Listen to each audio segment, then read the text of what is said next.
आप लोग उम्मीद करता हूँ अच्छे और बहुत खुश होंगे। दोस्तों आज की वीडियो में हम बात करने के लिए आए हैं व्हाइट सीमेंट और पुट्टी के बारे में। इन दोनों में क्या अंतर है, इनको लगाने के क्या बेनिफिट्स है, ये सब कुछ हम इस वीडियो में डिस्कस करेंगे। सबसे पहला पॉइंट कि पुट्टी और व्हाइट सीमेंट में डिफरेंस क्या है। इन दोनों में बहुत बड़ा डिफरेंस है दोस्तों।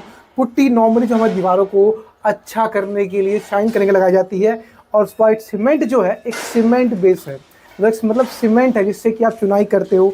व्हाइट सीमेंट इसलिए यूज़ किया जाता है कि टाइल्स है, टाइल्स के बीच में आपको जॉइंट्स भरने होते हैं, तो इसलिए भी बहुत लोग व्हाइट सीमेंट यूज़ करते हैं कि दिखने में गंदा ना लगे। और ब्लैक सीमेंट अगर भरेंगे तो वो काला काला दिखाई देगा, दिखने में गंदा लगेगा। व्हाइट सीमेंट और जॉइंट जब ब्लैक होगा तो बहुत गंदा लगता है देखने में, तो इस कारण से व्हाइट सीमेंट भर देते हैं लोग, जिससे कि दिखने में काफ़ी अच्छा लगे। तो व्हाइट सीमेंट का यूज़ अलग है और पुट्टी का यूज़ अलग है। अब बात कर लेते हैं कि पुट्टी और व्हाइट सीमेंट को यहाँ पर कंपेयर करने की ज़रूरत क्यों पड़ी। इसलिए ज़रूरत पड़ी कि आज के टाइम पे बहुत ज़्यादा लोग दीवारों पे भी वाइट सीमेंट लगाना पसंद कर रहे हैं और लगा रहे हैं। तो यहाँ पे वाइट सीमेंट क्यों लगा रहे हैं और इसमें पुट्टी का क्या यूज़ है। अगर पुट्टी को ही ना छोड़ के हम वाइट सीमेंट लगा रहे हैं तो काम चल जाएगा क्या, बहुत लोग ये भी सोचते हैं। तो और यही बात को अब डिस्कस करने के लिए आए हैं। तो आज की वीडियो में सबसे पहले बात करते हैं वाइट सीमेंट के बारे में। वाइट सीमेंट दोस्तों नॉर्मली एक सीमेंट है और इसमें होता क्या, ये दिखने में वाइट है, यही इसकी खूबी है जिस कारण से लोग दीवारों पे इसको लगा लेते हैं। अब यहाँ पे क्या होता है कि अगर आपका बजट कम है, बजट बहुत ज़्यादा कम है आपका, आपने घर बनाते बनाते लास्ट स्टेज में पहुँचे हो जहाँ पे आपको घर को पेंट करना है, पॉलिश करना है, तो आपके पास बजट हो गया है कम, आप पेंट नहीं कर सकते, लेकिन फिर भी तत्काल तौर पे आपने प्लस्तर करवा लिया है, प्लस्तर ख़राब ना हो, तो इसके सोचते हैं कि उसके ऊपर कुछ ना कुछ तो करा लिया जाए। तो यहाँ पर बहुत लोग वाइट सीमेंट करवाते हैं। व्हाइट सीमेंट में फेविकोल मिला करके, मतलब 1 किलो व्हाइट सीमेंट में 750 ml जो यहाँ पे पानी मिलाया जाता है। उसके बाद उसको घोल करके दीवारों पे अच्छे से 2 कोट दिया जाता है।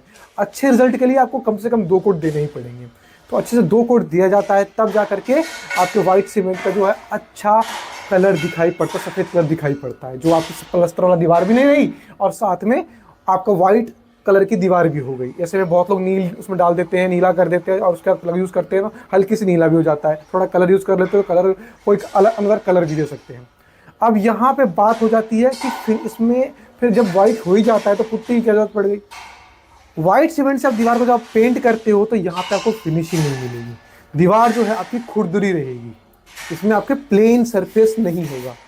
और दूसरी बात, अगर आपका दीवार का प्लस्तर अच्छा नहीं है, मतलब उसमें आपने प्लस्तर करवाते टाइम पे ढंग से आपने उसमें क्यूरिंग नहीं करी है, जिस कारण से उसमें रेत झड़ रही है, प्लस्तर कमज़ोर है, आने वाले टाइम में प्लस्तर ख़राब हो जाएगा, तो ऐसे टाइम पे आप वाइट सीमेंट लगा करके, आप वाइट सीमेंट से पेंट करके, मतलब उसको पहला कोट दीजिए, पहला कोट करने से पहले वाइट सीमेंट ढंग से दीवार को क्यूरिंग कीजिए, फिर वाइट सीमेंट लगाइए एक कोट, फिर उसको 1 दिन छोड़ दीजिए 24 घंटे, फिर उसके बाद दूसरा कोट दीजिए, और उसके बाद दूसरा कोट देने के बाद आप यहाँ पे 7 दिन तक कम से कम मिनिमम ढंग से क्यूरिंग कीजिए।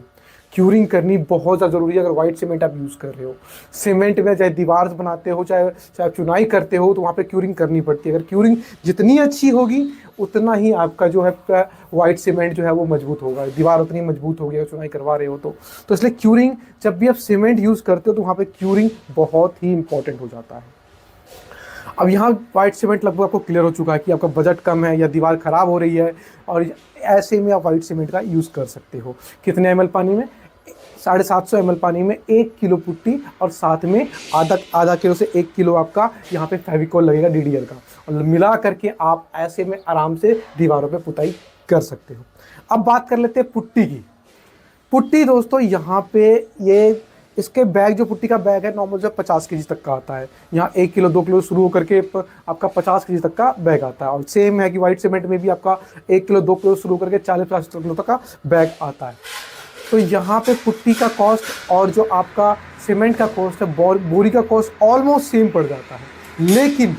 लेकिन यहाँ पे जो आपका लेबर कॉस्ट है, यहाँ पे अगर आप वाइट सीमेंट लगवाते हो तो आप खुद से भी लगा सकते हो, लेकिन अगर आप पुट्टी लगाते हो तो वहाँ आपका लेबर लगती है, उसमें ढंग से आपको ब्लेड से आपको लगवाना पड़ता है, तो और उसको वहाँ घिसाई करवानी पड़ती है, लगवाना पड़ता है। तो ऐसे में आपका जो है पुट्टी लगवाने का कॉस्ट वो बहुत ज़्यादा हाई हो जाता है, और इस कारण से पुट्टी में लेबर कॉस्ट बहुत ज़्यादा लग जाती है।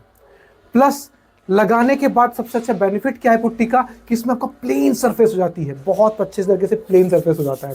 और साथ में अगर इस पर आप पेंट यूज़ करते हो कोई अच्छे कंपनी का, अच्छे ब्रांड का, तो एक दीवार की एक अलग ही शाइन, अलग ही चमक आती है। तो ये आप देख सकते हो कि पुट्टी में आप पेंट मिला करके लगाओ या पुट्टी में लगाने के बाद आप पेंट अच्छी तरह से लगाते हो तो आपकी दीवार एक अलग ही चमकेगा। अब यहाँ पे हो जाता है कि पुट्टी की थिकनेस भी बहुत ज़्यादा नहीं होनी चाहिए।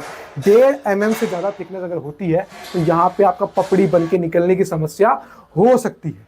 तो इस बात का ज़रूर ध्यान रखें कि 1.5 mm से ज़्यादा इसकी थिकनेस नहीं होनी चाहिए। अब यहाँ बात कर लेते हैं कि इन दोनों को जब भी आप मिक्सअप करते हैं, मतलब पानी में मिला करके इसको लगाने की तैयारी कर रहे हो आप, तो उस टाइम पे आपका जो इंटरवल ऑफ टाइम, मतलब 1-2 घंटे में पुट्टी कितनी यूज हो जाएगी या फिर सीमेंट 1-2 घंटे में जो आप पुताई कर रहे हो कितना यूज हो जाएगा, उतना ही लगाएं, मिलाएं। इसका बेनिफिट क्या होगा, जो पुट्टी का और या फिर आपका सीमेंट का है वो स्ट्रेंथ प्रॉपर रहेगा। कुछ टाइम के बाद जो है पानी में मिलने के बाद ये अपनी स्ट्रेंथ जो है खोने लग जाता है। अगर आपने इसको मिला करके रखा हुआ है, यूज़ नहीं कर रहे हो, तो ये जम जाएगा या थोड़ा स्ट्रेंथ खराब हो जाती है इसकी, और फिर बाद में वो पुट्टी आप 3-4-5 घंटे बाद अगर लगाते हो तो ऐसे में क्या होगा कि वो पुट्टी बाद में आपका पपड़ी बन के निकलने लग जाएगी। ये भी समस्या होती है, बहुत लोग नज़रअंदाज करते हैं, वही बनी बनाई पुट्टी कब की बड़ी हुई है उसी को लगा दिया। तो इस बात का ध्यान रख करके आप वाइट सीमेंट में भी सेम ऐसा ही है, कह सकते हैं। अब यहाँ पे है कि जब भी आप पुट्टी मिक्सअप कर रहे हैं, चाहे पुट्टी मिक्सअप कर रहे हैं, चाहे वाइट सीमेंट पानी में मिक्सअप कर रहे हैं, तो बहुत अच्छे तरीके से मिक्सिंग होनी चाहिए। अगर आपके पास मिक्सिंग मशीन है तो उससे आप मिक्स कीजिए, बहुत ज़रूरी है। मिक्सिंग मशीन अगर है उससे आप मिक्सअप करेंगे और अच्छी तरह से मिक्स करेंगे तो जाकर उसको फिर लगाइए। अगर उसमें वो एयर रह जाता है, उसमें हवा रह जाती है आपका, तो ऐसे में क्या होता है, बाद में प्रॉब्लम होती है, गांठें रह जाती है, फिर ढंग से लगता नहीं है, फिर फिनिशिंग अच्छी नहीं आती है, फिर बहुत सारी प्रॉब्लम्स होती हैं। तो ये डिफरेंस है मेन पुट्टी में और यहाँ पे आपके वाइट सीमेंट में। तो ऐसे ही आप बेस्ट रिजल्ट पा सकते हो। तो ऐसे में पुट्टी में भी आपको अगर बेस्ट रिजल्ट पाना है तो कम से कम आपको 2 कोट पुट्टी में भी करना पड़ेगा। सेम वैसे ही है जैसे वाइट सीमेंट में है, 1 कोट आपको हॉरिजॉन्टल करना है, 1 कोट आपको वर्टिकल करना है। ऐसे में एक अच्छा बेस बनके तैयार हो जाएगा। तो दोस्तों ये एक छोटी सी वीडियो थी जहां मैंने आपको वाइट सीमेंट और पुट्टी के बीच में डिफरेंस बताया। वीडियो कैसी लगी, अच्छी लगी तो लाइक करें, अच्छी नहीं लगी तो डिसलाइक करें, सब कुछ आपके ऊपर छोड़ता हूं।